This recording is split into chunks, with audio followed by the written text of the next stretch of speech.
Merci Tim. Chers frères et sœurs, chers amis, chers internautes, bonjour. Nous avons la joie de nous retrouver ce matin encore autour de la parole de Dieu. Et nous avons débuté notre rencontre par des chants rafraîchissants qui nous ont rajeunis. Merci beaucoup Tim pour le choix de ce répertoire. Alors le titre du message ce matin est « Le carême, remettre Dieu au centre de notre vie ». Nous allons parler du carême. Alors pour le moment, nous sommes en pleine période de carnaval. Si vous n'en êtes pas convaincu, regardez dans les galeries marchandes, où les parents, vous verrez bien que les enfants sont déguisés en Spider-Man, en super-héros ou que sais-je. Tout au long de la semaine écoulée, les enfants ont été à l'école déguisés, très contents. Par contre, la croix et la bannière pour les parents pour les déguiser le matin. Et dans les jours qui viennent, des festivités sont prévues à travers le pays. On pense en particulier au carnaval de Binge, si certains d'entre vous habitent dans la région. Ça fait partie d'un grand classique ici en Belgique. Alors le carnaval est un moment de l'année où l'on célèbre la fin de l'hiver et le retour des beaux jours, le printemps. Alors c'est vrai que les origines de cette fête sont des origines païennes, mais il n'en reste pas moins vrai qu'aujourd'hui, plus personne ne célèbre les dieux de l'Antiquité. En revanche, dans la tradition chrétienne, le carnaval précède le carême, qui débutera au lendemain du Mardi Gras, soit ce mercredi. Alors le carême, qu'est-ce que c'est ? Le carême, c'est un temps de jeûne et d'humiliation qui dure 40 jours et qui s'ouvre sur Pâques. Dans la tradition chrétienne, c'est une période pour nous conduire à célébrer la mort et la résurrection de Jésus-Christ. C'est l'Église catholique qui a institué le carême au Moyen-Âge. C'était une obligation à l'époque, il n'y avait vraiment pas le choix puisque la société était toute catholique. Et la population à l'époque avait beaucoup de mal à supporter les longues périodes de privation. Alors leur dire il faudra moins manger pendant 40 jours, faire plus attention, c'était difficile. Et c'est la raison pour laquelle le clergé à l'époque toléra un jour de faste et d'excès, d'où le fameux Mardi Gras. C'était une manière pas très spirituelle de se préparer à célébrer Pâques. Voilà. Alors pour nous les protestants, les choses sont un petit peu différentes. Pour nous les protestants, le carême n'est pas considéré comme une ordonnance. Il n'y a pas d'obligation à célébrer le carême. D'ailleurs, il n'y a aucun commandement biblique à ce sujet. C'est la raison pour laquelle dans nos assemblées évangéliques ou baptistes, on ne parle pas beaucoup du carême. Moi, c'est très tard que j'ai entendu parler pour la première fois du carême. Pour ceux d'entre nous qui venons du protestantisme plutôt luthérien ou réformé, peut-être que nous sommes plus familiers avec ça. Nos frères luthériens ou réformés, ils en parlent chaque année. Mais nous, les évangéliques, un petit peu moins. Toutefois, nous voyons dans la Bible que des moments clés sur le plan de la foi, sur le plan spirituel, sur le plan de notre destinée, de la vie sur terre, des moments clés sont précédés par des temps de jeûne, d'épreuve et de privation, des temps de carême en quelque sorte. Quelques exemples. Jésus dans le désert. Que fait-il avant de commencer son ministère public ? 40 jours, 40 nuits dans le désert. Un temps de privation, un temps d'humiliation et même un temps d'épreuve. Il est tenté par le diable. Moïse sur la montagne. 40 jours, 40 nuits sur la montagne pour rechercher la face de Dieu. Et là, il reçoit la loi de l'Éternel, Exode chapitre 24. Et puis, il obtient le pardon d'Israël après l'épisode du veau d'or, Exode 34. Élie dans le désert. Il avait à cœur de ramener le cœur du peuple d'Israël à Dieu. Il ne réussit pas, il se décourage et il se lance dans un voyage de 40 jours, 40 nuits à travers le désert pour aller à la montagne de l'Éternel, pour rencontrer Dieu, pour vivre quelque chose de fort avec lui. Nous pensons aussi à la reconstruction des murailles de Jérusalem sous Néhémie. Comment le livre débute ? Par l'humiliation, le jeûne et la prière. Et c'est là que Néhémie reçoit son appel, que Dieu lui ouvre les portes pour accomplir ce projet qui paraissait complètement fou, rebâtir une ville qui était en ruine. Nous pensons aussi à la délivrance d'Israël sous la reine Esther. On avait décidé l'extermination du peuple juif et Esther dit « Je vais intercéder auprès du roi ». Mais que fit-elle ? Elle demanda un temps de jeûne, un temps de prière, rechercher la face de Dieu, qu'il bénisse la démarche, qu'il délivre son peuple. Et il y aurait certainement d'autres épisodes à citer dans la Bible. Un temps à part où on va chercher la présence de Dieu d'une manière plus soutenue que d'habitude. C'est ça que nous montre la Bible. Alors à ce stade, nous voyons que la Bible, effectivement, ne nous oblige pas à cela, mais elle nous y encourage au travers de tous ces exemples, de tous ces hommes et ces femmes qui, à un moment donné, se sont dit « on va interrompre le train-train quotidien pour nous focaliser sur Dieu ». Voilà le sens du carême. Je casse le train-train quotidien. Je vais faire des choses qu'habituellement je ne fais pas dans l'année pour regarder à Dieu, pour faire le point dans ma relation, pour laisser Dieu m'aider à prendre du recul, à voir les choses sous un autre angle. Parce que bien souvent, nous vivons nos vies à 100 à l'heure, on a le nez dans le guidon, comme on dit, et on voit toujours métro, boulot, dodo. Le carême, c'est dire, bien, je vais interrompre cela. Ça ne veut pas dire que je vais chômer, que je vais arrêter de travailler, de nettoyer, de faire le ménage, mais je ferai les choses différemment. Je veux accorder une attention toute particulière à Dieu, procéder à des ajustements. Dans cette perspective, pour ceux qui sont intéressés d'entrer dans le carême ou qui veulent simplement prendre un temps pour se dire « j'ai envie de faire le point sur ma relation avec Dieu », eh bien, Ésaïe 58 contient de précieuses exhortations. Il y a bien entendu d'autres passages dans la Bible, mais ce matin, c'est vraiment ce passage-là que le Seigneur m'a mis à cœur. Ésaïe chapitre 58. Et je vous invite à ouvrir votre Bible dans la prophétie d'Ésaïe, et nous lirons tout le chapitre 58. Alors, il y a déjà un indice que les sociétés bibliques nous donnent. Elles mettent un titre à Ésaïe 58, et le titre est « Le vrai jeûne ». On parle de recherche de Dieu, d'interruption. Ésaïe, chapitre 58. Et voici ce que la parole de Dieu nous dit. Crie à pleine voix sans te retenir. Fais retentir ta voix comme une trompette et révèle à mon peuple sa révolte, à la famille de Jacob ses péchés. C'est moi que jour après jour ils consultent. Ils veulent connaître mes voies. Comme une nation qui aurait pratiqué la justice et n'aurait pas abandonné le droit institué par son Dieu. Ils me réclament des jugements conformes à la justice. Ils désirent se rapprocher de Dieu. À quoi bon nous sert-il de jeûner si tu ne le vois pas, de nous humilier si tu n'y fais pas attention? C'est que le jour où vous jeûnez, vous accomplissez vos propres désirs et vous traitez durement vos ouvriers. Votre jeûne débouche sur des procès et des disputes, sur de méchants coups de poing. Vous ne jeûnez pas comme vous le faites aujourd'hui, de manière à faire entendre votre voix là-haut. Est-ce un jeûne de ce genre que je préconise, un jour où l'homme s'humilie? S'agit-il de courber la tête comme un roseau? Faut-il se coucher sur le sac et la cendre? Est-ce cela que tu appelles un jeûne, un jour agréable à l'Éternel? Voici le genre de jeûne que je préconise. Détacher les chaînes dues à la méchanceté, dénouer les liens de l'esclavage, renvoyer libres ceux qu'on maltraite, mettez fin aux contraintes de toutes sortes, partage ton pain avec celui qui a faim et fais entrer chez toi les pauvres sans foyer. Quand tu vois un homme nu, couvre-le. Ne cherche pas à éviter celui qui est fait de la même chair que toi. Alors, ta lumière jaillira comme l'aurore et ta restauration progressera rapidement. Ta justice marchera devant toi et la gloire de l'Éternel sera ton arrière-garde. Alors tu appelleras et l'Éternel répondra. Tu crieras et il dira, me voici. Oui, si tu éloignes du milieu de toi la contrainte, les gestes menaçants et les paroles mauvaises, si tu partages tes propres ressources avec celui qui a faim, si tu réponds aux besoins de l'opprimé, ta lumière surgira au milieu des ténèbres et ton obscurité sera pareille à la clarté de midi. L'Éternel sera constamment ton guide, il répondra à tes besoins dans les endroits arides et il redonnera des forces à tes membres. Tu seras pareil à un jardin bien arrosé, à une source dont l'eau n'arrête jamais de couler. Grâce à toi, on reconstruira sur d'anciennes ruines. Tu relèveras des fondations vieilles de plusieurs générations. On t'appellera réparateur de brèches, restaurateur de sentiers fréquentés. Si tu retiens ton pied pendant le sabbat, pour ne pas faire ce qui te plaît durant mon saint jour, si tu considères le sabbat comme un plaisir, le jour saint de l'Éternel comme digne d'être honoré, et si tu l'honores en ne suivant pas tes voies habituelles, en ne cherchant pas à accomplir tes propres désirs et en ne parlant pas dans le vide, alors tu trouveras ton plaisir dans l'Éternel. Alors je te ferai monter sur les hauteurs du pays et je te ferai jouir de l'héritage de ton ancêtre Jacob. Oui, c'est l'Éternel qui l'affirme. Amen. Un texte très très riche qui nous parle de l'attitude que le croyant devra avoir quand il se met en quête de Dieu, quand il veut se focaliser sur Dieu. C'est un passage qui parle plus particulièrement du jeûne.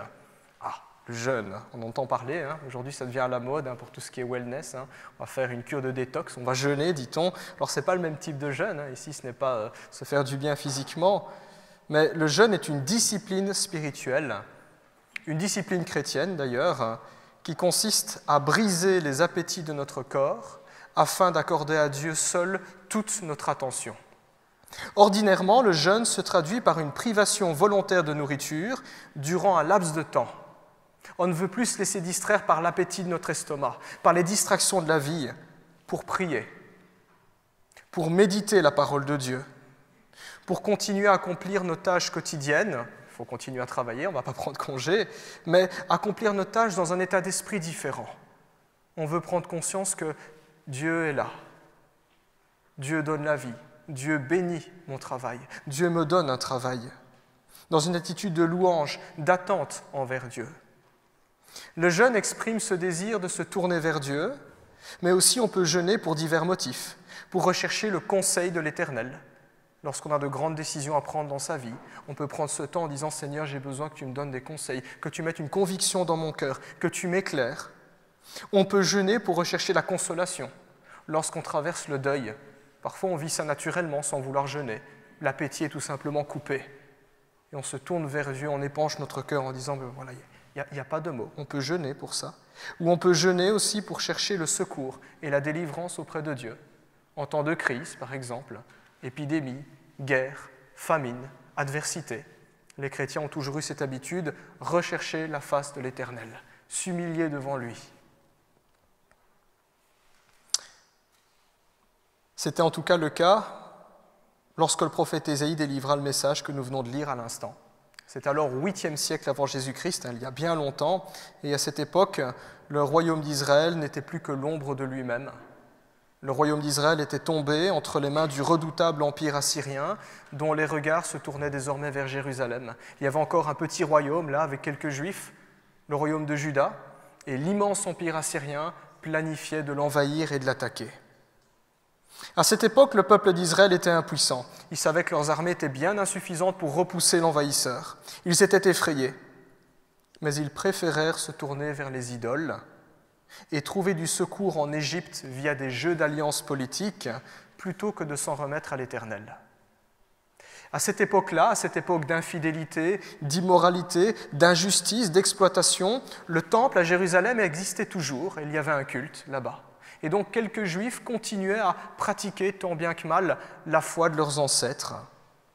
Ils continuaient à jeûner, à prier et à invoquer l'Éternel pour qu'il le délivre. Mais ils ne recevaient aucune réponse de Dieu, aucun signe de sa part. La situation allait toujours de mal en pis.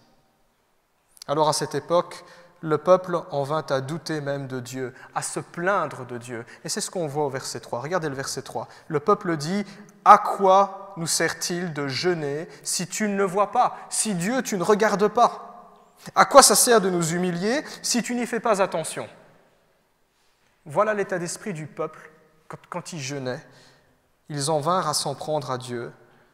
C'était soi-disant de sa faute si les choses allaient si mal, si les choses n'allaient pas en s'améliorant. Peut-être que certains disaient « Lui qui est si bon, lui qui est si puissant, ne devrait-il pas nous bénir à tous les coups? Ne devrait-il pas nous protéger à chaque fois ?» Et d'une certaine manière, même si le texte date de l'an 700 avant Jésus-Christ, ça fait aussi écho dans nos cœurs, parce que parfois c'est comme ça que nous raisonnons. Pourquoi? Pourquoi Dieu permet-tu? L'Éternel fit alors entendre sa voix, et c'est ce que nous lisons dans les 2 premiers versets, versets 1 et 2. « Crie à pleine voix sans te retenir. » Voilà ce que Dieu dit à Ésaïe. Il lui dit « Vas-y Ésaïe, ne te gêne pas, vas-y à fond. Crie à pleine voix sans te retenir, fais retentir ta voix comme une trompette et révèle à mon peuple sa révolte. À la famille de Jacob, ses péchés. C'est moi que jour après jour ils consultent, ils veulent connaître mes voies, comme une nation qui aurait pratiqué la justice et n'aurait pas abandonné le droit institué par son Dieu. Ils me réclament des jugements conformes à la justice. Ils désirent se rapprocher de Dieu. Les premières paroles de Dieu ici dans ce passage sont d'une sévérité, d'une dureté, mais d'une vérité. Elles mettent en lumière ce qui se passait dans les cœurs. Parce que c'est ça quand on veut jeûner, quand on veut s'interrompre, quand on veut entrer dans le carême aussi, rechercher la face de Dieu. Les dispositions de notre cœur sont très importantes. Et c'est ce que Dieu fait dans ces 2 premiers versets. Il regarde le peuple d'Israël, le reste qui va bientôt se faire attaquer, et Dieu dit « Voilà comment est votre cœur ». Le peuple s'était révolté contre Dieu, la famille de Jacob, Israël, vivait dans le péché. Depuis bien longtemps, les Israélites s'étaient détournés des préceptes et des commandements de Dieu. Et pourtant, ils continuaient à se comporter comme une nation qui aurait pratiqué la justice et n'aurait pas abandonné le droit institué par son Dieu. Si nous avions vécu à l'époque et que nous avions questionné les Juifs en disant « Comment vous vous sentez aujourd'hui spirituellement ?» Ils auraient répondu quelque chose du genre « Tout baigne. On est le peuple de l'Alliance, on est de bons croyants et on a le temple et on a la loi. » Alors qu'en réalité, c'était la catastrophe spirituelle. Israël, à l'époque, se croyait juste et irréprochable.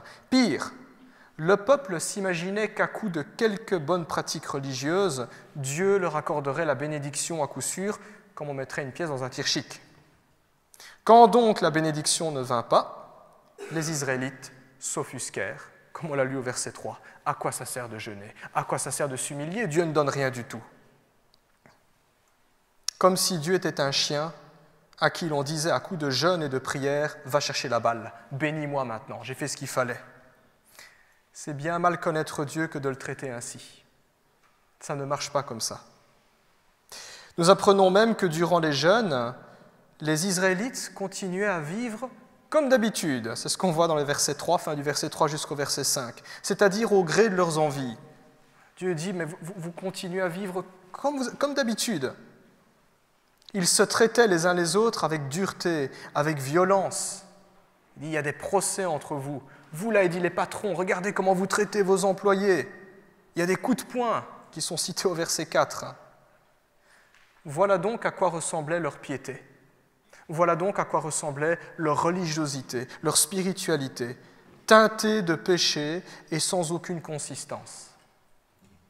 Au début du chapitre 59, qui est une continuité de ce qui précède, où Dieu continue à parler du cœur de son peuple, Dieu dit ceci, chapitre 59, verset 1, Dieu dit « Non, le bras de l'Éternel n'est pas devenu trop court pour sauver, ni son oreille trop dure pour entendre. » Dieu dit « Je peux vous sauver. » Dieu dit « Je peux vous écouter. » Mais, dit-il, verset 2, « Ce sont vos fautes qui ont fait séparation entre vous et votre Dieu. Ce sont vos péchés qui l'ont caché et l'ont empêché de vous écouter. » Voilà la situation spirituelle.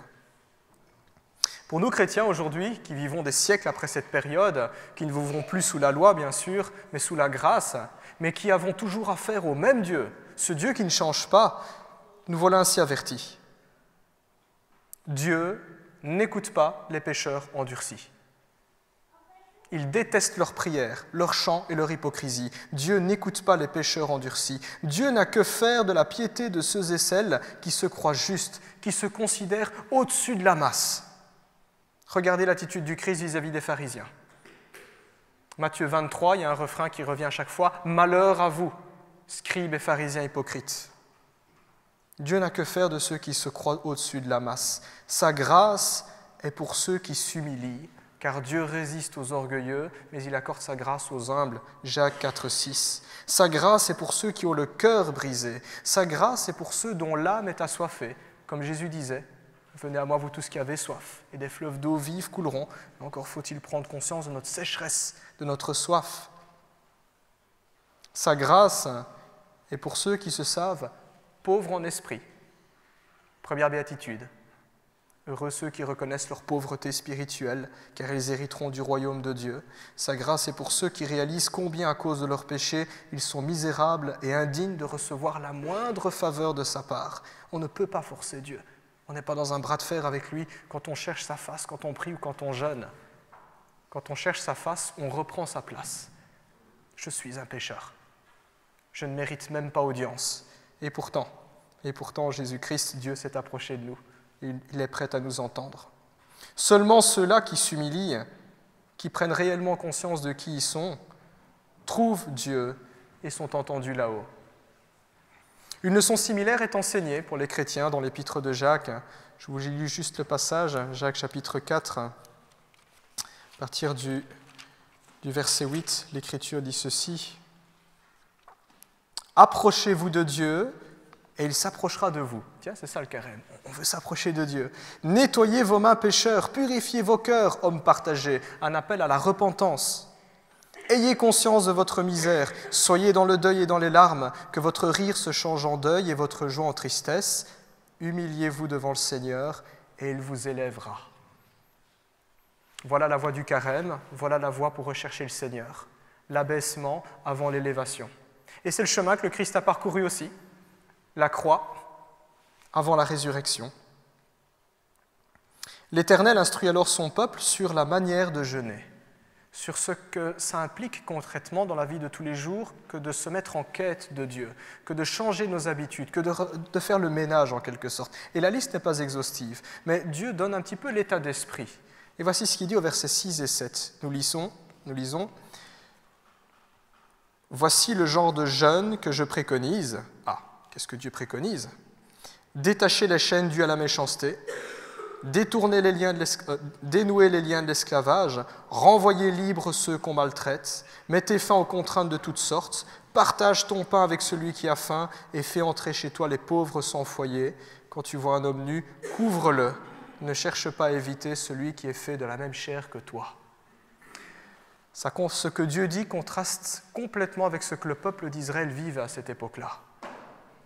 Dieu appelle son peuple méchant et rebelle à se repentir, à changer d'attitude, à changer de manière de voir les choses, de se comporter, à faire le ménage. Le printemps arrive, on parle souvent du ménage de printemps dans nos maisons. Eh bien, le carême, c'est aussi ça, c'est le ménage du printemps dans notre âme, dans notre cœur. Désormais, leur dureté devait faire place à la miséricorde, la compassion et la générosité. Et Dieu leur donne même des pistes très pratiques. Mettre fin à toute contrainte, mettre fin à toute injustice. J'oserais même dire transformer la société. Bon, ce n'est pas possible à notre niveau, on ne saurait pas agir à une telle échelle, mais à notre niveau personnel, oui, il y a quelque chose qu'on peut faire. Dieu leur ordonne de libérer les esclaves, de rendre justice aux victimes, d'assister ceux qu'on oppresse, de nourrir ceux qui ont faim, de loger ceux qui n'ont pas de toit, d'habiller ceux qui n'ont pas de quoi se vêtir décemment. Ainsi, quand on écoute comment le Seigneur parle, eh bien, le jeûne prend des airs de célébration, d'abolition, d'émancipation, de jubilé, des airs de fête. L'heure est à la générosité, l'heure est à la bonté. Nous comprenons ainsi dans ce passage que rechercher Dieu, ce n'est pas se replier sur soi-même, mais rechercher Dieu, c'est aussi s'ouvrir aux autres, s'ouvrir à nos frères et sœurs dans la foi, l'Église, s'ouvrir aussi à nos frères et sœurs en humanité, ceux que Jésus appelle notre prochain. Et j'oserais même dire aller plus loin, s'ouvrir à nos ennemis. Quand on lit Romains 12, la Bible dit aux chrétiens « Aimez vos ennemis ». Faites du bien à ceux qui vous persécutent. Si ton ennemi a faim, donne-lui à manger. S'il a soif, donne-lui à boire. C'est ça aussi, rechercher la face de Dieu. Je ne me replie pas égoïstement sur moi-même. Je m'ouvre aussi aux autres. Le verset 7 le dit, « Ne cherche pas à éviter celui qui est fait de la même chair que toi. » Ton mari, ton épouse, tes enfants, tes parents, tes amis, ton voisin, ton frère ou ta sœur dans l'église, ton collègue au travail, et même le patron qui parfois est difficile, ne cherche pas à éviter celui qui est fait de la même chair que toi.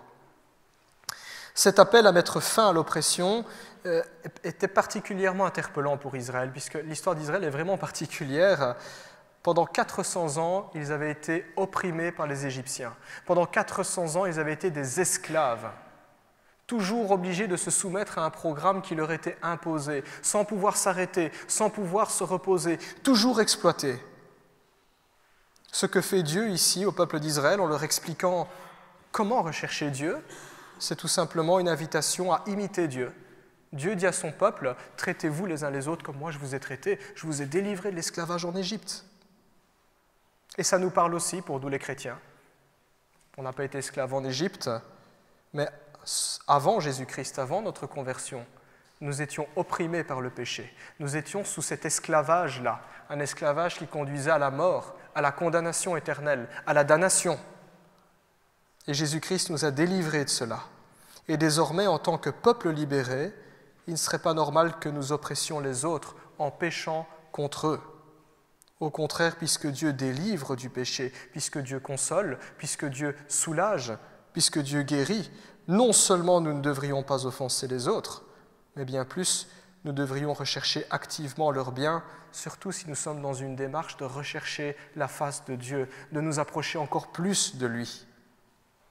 Notre attitude doit également prendre des allures d'abolition, d'émancipation, de célébration, de fête, de jeûne, tout simplement. La communion avec Dieu est incomplète si nous nous fermons aux autres, si nous construisons des murs de haine. Car en tant que chrétiens, tout ce que nous croyons à propos de Dieu, toute notre doctrine, tous nos articles de foi, dans nos églises quand on a nos professions de foi, tout ce que nous croyons à propos de Dieu nous conduit inévitablement à entrer en relation avec les autres.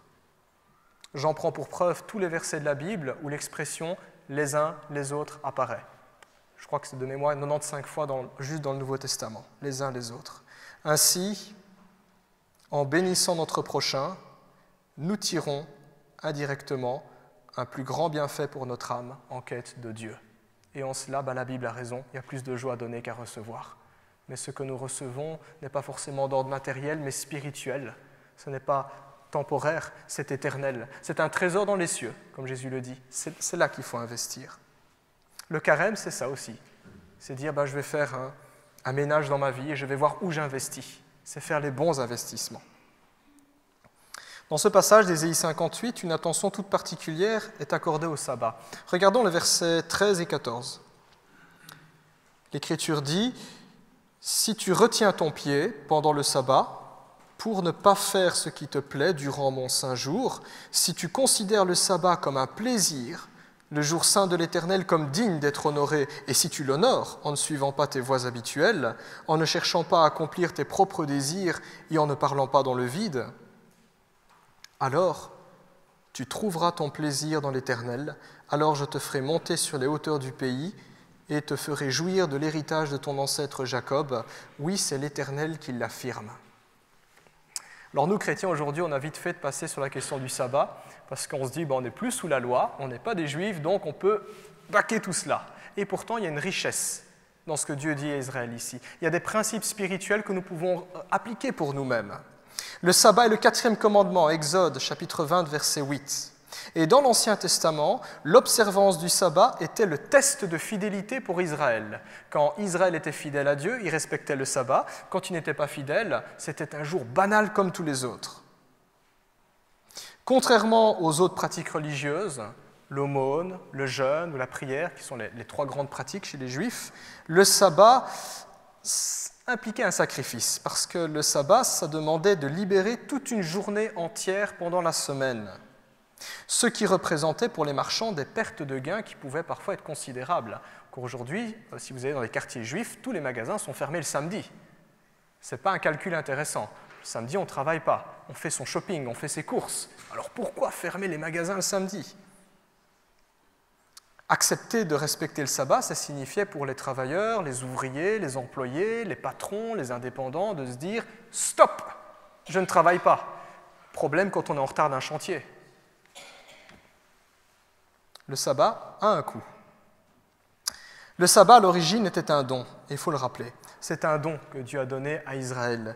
C'est un don, car en ce jour, les Israélites étaient invités à s'extraire du train-train quotidien. Métro, boulot, dodo, lundi, mardi, mercredi, jeudi, vendredi. Mais samedi, stop, sabbat.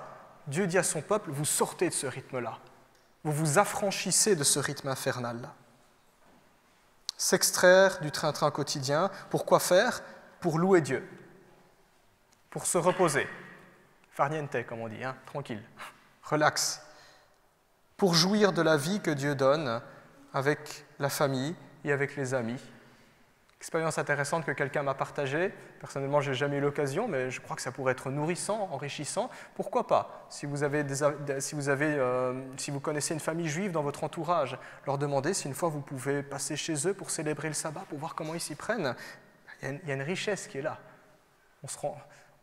on découvrira certainement que nous avons des vies très stressées et que nous avons beaucoup de mal à nous arrêter. D'ailleurs, quand Dieu a ordonné le sabbat, il dira à Israël en Exode 20, « En 6 jours, l'Éternel a créé le monde, mais le 7e, il s'est reposé. » C'est une invitation à tous les êtres humains, j'oserais dire, d'entrer dans le rythme de la création, dans le rythme que Dieu a fixé, le rythme naturel, se reposer physiquement, émotionnellement, psychologiquement, s'arrêter. Pas le rythme de la société de consommation, le rythme naturel, le rythme de la création. Deutéronome 5, Dieu dira au peuple d'Israël, vous observerez le sabbat, parce que vous avez été esclaves en Égypte. Et en Égypte, il n'y avait pas de repos. Les Égyptiens étaient toujours en retard d'une pyramide, et il fallait en rajouter, vous ferez des briques, etc. Et Dieu dit, vous observerez le sabbat parce que vous avez été des esclaves. Et aujourd'hui, vous n'êtes plus des esclaves. Je vous donne la liberté de pouvoir vous arrêter, de vous affranchir de tout cela. Prendre du temps pour s'arrêter est un acte libérateur. Prendre le temps de s'arrêter, c'est proclamer que notre vie ne se réduit pas à notre travail et à nos activités. Songeons à cela. Quand nous disons « il faut que je travaille dimanche absolument » ou alors « je dois », savoir s'arrêter est un acte libérateur. C'est proclamer que la bonté et la fidélité de Dieu nous délivrent de toute inquiétude. Nous avons le luxe de pouvoir nous arrêter sans risquer de faire banqueroute, parce que Dieu a promis de pourvoir à nos besoins. C'est proclamer que la vie offerte par Dieu est aussi joie et réjouissance. C'est proclamer que nous connaissons ce grand Dieu et que nous nous arrêtons pour l'adorer, parce que ce que nous avons, ça vient de lui, ce que nous sommes vient de lui. Et c'est la moindre des choses, parfois, de savoir s'arrêter et dire « tu existes, je t'adore ». Le sabbat, un temps pour s'arrêter, un temps pour adorer, un temps pour se reposer, un temps pour jouir de la vie. Je reste convaincu qu'encore aujourd'hui, le Seigneur nous demande de libérer du temps dans une telle perspective. Le carême, c'est ça aussi. C'est dire, je prends ces 40 jours dans l'année pour spécialement me focaliser sur Dieu, pour ralentir, réduire le rythme de ma vie, m'extraire de ce rythme métro-boulot-dodo. Très tôt, l'histoire de l'Église nous enseigne que les chrétiens décidèrent que ce jour d'interruption, ce jour d'arrêt, serait le dimanche. Certains disent que c'est l'empereur Constantin au IVe siècle qui l'a imposé à tout l'Empire romain. Ce n'est pas vrai. Les traces les plus anciennes datent du IIe siècle et nous montrent que les chrétiens ont choisi le dimanche, du latin dies Dominicus, qui signifie le jour du Seigneur, c'est le jour où Christ est ressuscité. Les chrétiens décidèrent de ne pas travailler le dimanche pour se rassembler dans leur maison d'abord, puis dans leur temple, pour louer Dieu et passer le reste de la journée à se reposer, à profiter des amis, de la famille, des bonnes choses que Dieu donne, pour se restaurer simplement. Dans cette optique-là aussi, la Bible dit « n'abandonnons pas notre assemblée ». Quand le christianisme est devenu religion d'État dans l'Empire romain, l'empereur Constantin n'a fait que constater un fait qui était déjà établi. L'écrasante majorité que constituaient les chrétiens dans l'Empire romain ne travaillaient pas le dimanche, même si on les obligeait. Alors lui-même, devenu chrétien, s'est dit « jour de repos le dimanche ». Voilà d'où ça vient. Aujourd'hui, nous avons de moins en moins de temps pour nous arrêter et de moins en moins de temps pour aller au temple, pour nous rassembler, pour louer Dieu. Nous avons de moins en moins de temps parce que notre société a décrété que le profit, la performance et la productivité étaient les nouveaux dieux à servir et à adorer. Et ces dieux-là, ils sont exigeants. Ils veulent qu'on les serve 7 jours sur 7, 24 heures sur 24. En tant que croyants, nous devons alors nous insurger et faire tout notre possible pour vivre une contre-culture, en ne permettant pas que ces faux dieux prennent la place du vrai Dieu, en ne permettant pas que ces faux dieux nous privent des bénédictions que le vrai Dieu veut nous donner. Quiconque désire donc rechercher la face du Seigneur, qu'il considère cela, savoir s'arrêter. Pas possible de se focaliser sur Dieu si on ne sait pas s'arrêter. Pas possible. Peut-être que ce temps de carême qui commencera mercredi est justement l'occasion de réfléchir à cette question, car trop de chrétiens prennent le pli d'abandonner leur assemblée, de ne plus venir au temple. Je ne parle pas des personnes empêchées, des personnes malades, mais quand nous en avons la possibilité et que nous ne le faisons pas, il y a un souci. C'est que nous sommes entrés dans un rythme où on ne contrôle plus notre agenda, mais c'est notre agenda qui nous contrôle. À ceux et celles qui péniblement s'appliquent à rechercher le Seigneur d'une manière qui lui plaît, Ésaïe 58 révèle aussi quelques bénédictions, des promesses que Dieu donne. Alors en raison du temps, nous ne pouvons pas nous y attarder exhaustivement, mais mentionnons quelques-unes. Regardez le verset 8 et le verset 10. L'Écriture dit « Ta lumière jaillira comme l'aurore, elle surgira au milieu des ténèbres, et ton obscurité sera pareille à la clarté de midi. » On a l'impression de voir un soleil qui se lève le matin, qui rayonne de plus en plus dans ce passage. Ça fait un petit peu écho aussi au passage que Tim nous a lu dans Thessaloniciens. Il nous compare aussi à cette lumière, qu'on ne marche pas dans l'obscurité. Comment dans ce passage ne pas voir Jésus-Christ, la lumière du monde, lui qui fait de nous, ses enfants, des flambeaux dans le monde. C'est une manière de dire qu'effectivement, quand je sais m'arrêter, quand je sais célébrer un jeûne, quand je sais rechercher sincèrement la face de l'Éternel, eh bien, spirituellement, la lumière de Dieu brille sur moi, une flamme en moi, comme on l'a chanté. Ce qui est ténèbres devient lumière. Ce qui semble obscur, là où je suis perdu, où je ne sais pas aller, devient évident. On le chante aussi dans le psaume 119, « Ta parole est une lampe à mes pieds, une lumière qui éclaire sur mon sentier. » Mais pour prendre cette lumière, il faut s'arrêter pour écouter ce que Dieu dit. En même temps, la lumière qui jaillit de nous peut profiter à ceux qui vivent dans les ténèbres autour de nous. Et par ce moyen, ils peuvent aussi parvenir à cette lumière qu'est le Seigneur Jésus. Une autre bénédiction, le verset 8, nous dit « Ta restauration progressera rapidement ». Il est même question au verset 12 de reconstruire des ruines anciennes. J'ai tout de suite pensé à Néhémie. Néhémie qui avait pris ce temps pour rechercher la face de Dieu, et Dieu l'a envoyé littéralement à reconstruire sur des ruines, sur les ruines de Jérusalem. Ainsi, la communion avec Dieu restaure l'âme. Dans la présence de Dieu, nous pouvons trouver encouragement, consolation, guérison. C'est ce que dit le psaume 23. Il restaure mon âme, il me conduit vers des pâturages bien verts, vers une eau douce, une eau calme. Il nous restaure. Tout ce qui était mort peut revenir à la vie par la puissance du Christ ressuscité. Ainsi, non seulement Dieu restaure notre être intérieur, mais Dieu peut faire de nous des instruments dont il se sert pour restaurer la vie des autres. Et c'est ce qui s'est passé spirituellement pour chaque chrétien. Un jour, quelqu'un nous a apporté l'Évangile. C'est ce que nous pouvons vivre aussi les uns les autres au quotidien en tant que chrétiens, en nous encourageant. Lorsque quelqu'un baisse les bras ou a des difficultés, nous apportons la vie, nous restaurons. Nous transmettons simplement ce que nous avons reçu de Dieu, nous ne l'avons pas fabriqué, parce que c'est lui qui est bon, c'est lui qui restaure l'âme. Verset 8, « Ta justice marchera devant toi ». Il est ici question d'intégrité, de qualité morale, du comportement juste qui caractérise celui qui marche avec Dieu, en communion avec lui. Dans le Sermon sur la montagne, Jésus dit que nous sommes sel de la terre, lumière du monde.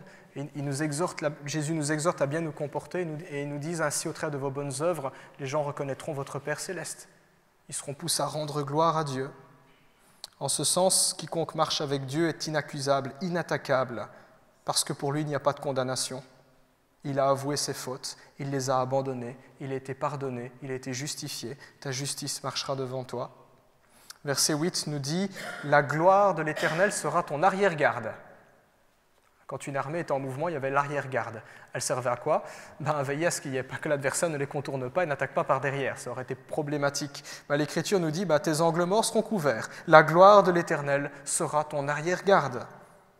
Promesse de protection, promesse de secours, promesse de providence divine. La providence, c'est Dieu qui donne ce que nous avons besoin. À boire et à manger, c'est l'expression de la providence divine, par exemple.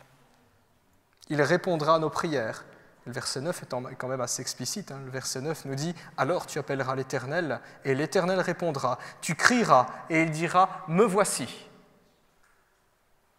Comment le grand Dieu qui a créé le ciel et la terre est prêt à répondre à des pécheurs comme nous qui l'appelons.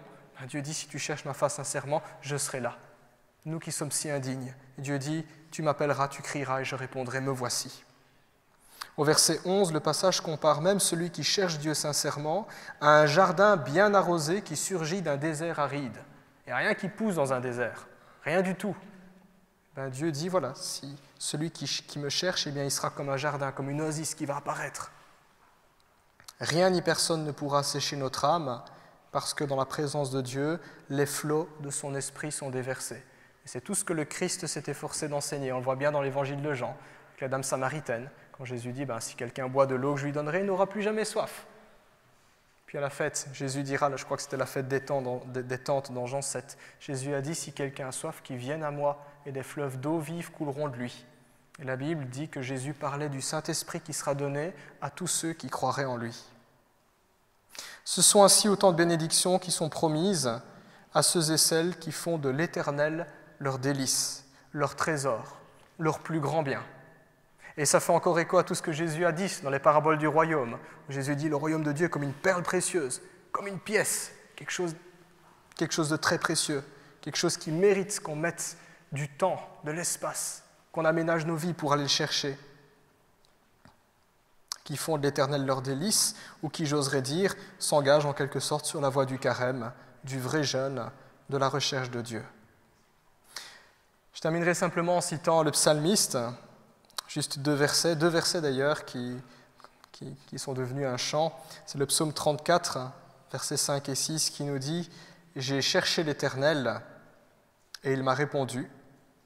Il m'a délivré de toutes mes frayeurs.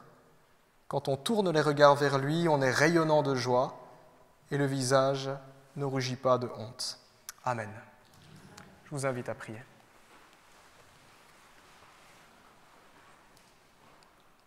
Seigneur, nous restons émerveillés devant ta parole.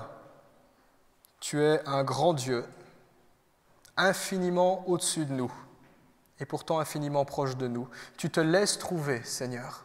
Tu t'es révélé en nous en Jésus-Christ. C'est même toi qui as fait tout le chemin. Alors nous voulons nous rappeler de ce précieux trésor, de qui tu es. Pardonne-nous bien souvent d'être distraits parce que nous ne savons pas nous arrêter. Pardonne-nous pour notre hypocrisie, parce que nous ne vivons pas toujours à la hauteur de ce que nous disons et de ce que nous croyons à propos de toi. Et nous ne voulons pas, Seigneur, que la condamnation que tu as prononcée à l'époque contre ton peuple soit notre condamnation aujourd'hui, mais nous voulons goûter à tes bénédictions. Nous voulons faire de toi nos délices. Nous te demandons de nous aider, parce que c'est toi qui nous attires à toi par ton amour, mais c'est toi aussi, Seigneur, qui trace le chemin en Jésus. Et c'est toi qui nous accompagne par ton esprit, qui nous guide par ta parole. Merci Seigneur de nous aider à remettre de l'ordre dans nos vies, nos couples, nos familles, notre Église, de nous mettre au même diapason que toi. Nous croyons que tes commandements sont bons pour nous. Et nous croyons que c'est le seul moyen de te glorifier. Au nom de Jésus, Amen. Voilà, chers amis, je retiendrai encore votre attention juste une minute, juste une toute petite annonce qui va apparaître sur l'écran concernant l'actualité. Je pense que la plupart d'entre vous êtes déjà au courant. Vous avez vu sans doute au journal parler, dans les journaux ou à la télévision qu'il y a une crise humanitaire au Proche-Orient. Il y a un tremblement de terre d'une violence particulière qui a frappé la Turquie, qui a frappé également la Syrie. Il y a des images fortes qui ont circulé dans la presse. Il y a une image qui m'a marqué en particulier. Peut-être que vous l'avez vue, elle a fait le tour des journaux. C'est l'image où on voit un homme qui tient la main. Il y a une main qui sort des décombres et tient la main. Et les journalistes expliquent que c'est un papa qui ne veut pas lâcher la main de sa fille qui est morte sous les décombres. À l'heure actuelle, le dernier bilan est de 41 000 morts. Vous imaginez 41 000 morts à cause du tremblement de terre. Situation catastrophique, délicate en Turquie et encore plus délicate en Syrie, puisque la Syrie est un pays qui est déjà ravagé par la guerre, qui dépend déjà de l'aide humanitaire, et en plus de cette catastrophe-là, ils ont un tremblement de terre. Dans cette optique-là, en tant que croyants, eh bien, nous voulons aussi répondre un petit peu dans l'esprit aussi de ce que nous avons lu dans Ésaïe 58, un temps aussi d'abolition, de soulagement, d'aide, de soutien et d'assistance. Et nous voulons le faire par l'intermédiaire du CEL, le CEL qui est un organisme protestant qui est spécialisé pour déployer des plans d'urgence pour intervenir. Et donc nous avons à cœur en particulier de consacrer l'offrande de ce matin pour venir en aide à ceux et celles qui ont été victimes de ces séismes. Si le Seigneur vous en dit, alors selon ce qui vous met à cœur, eh bien, n'hésitez pas à donner. Sachez que cet argent sera versé au CEL et bénéficiera directement et dans les plus brefs délais à ceux et celles qui ont été frappés par ce séisme. Merci beaucoup.